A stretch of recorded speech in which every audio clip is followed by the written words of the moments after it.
Now, Mike, we're looking at a graphic of the new settlement expansion, of settlement homes expansion that Netanyahu announced. And as you saw in the graphic, it's not just those areas right around Jerusalem or in what we call the settlement blocks, but also with places like Hebron and Avnei Chefetz that are deep in the West Bank.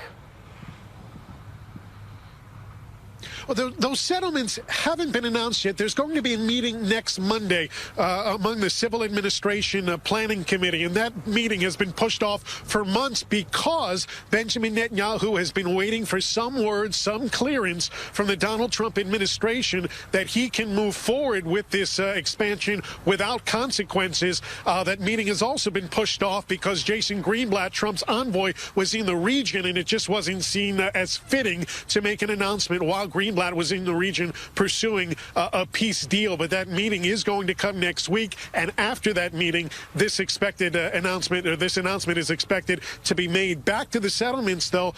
The big issue that Netanyahu has been waiting for clearance on is a distinction, or now lack of distinction, between established settlements like Givat Zev, like Ariel, and the blocks outside, these isolated settlements like here in Kochav Yaakov and places like you mentioned, Tekoa, some of the smaller settlements.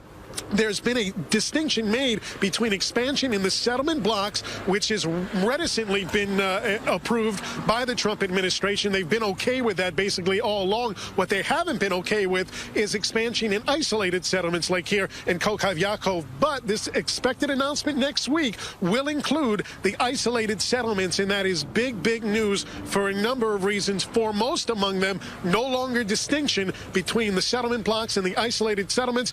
Basically gives Netanyahu and his right-wing coalition free rein in expanding settlements no matter how long they've been around and no matter how populated they are.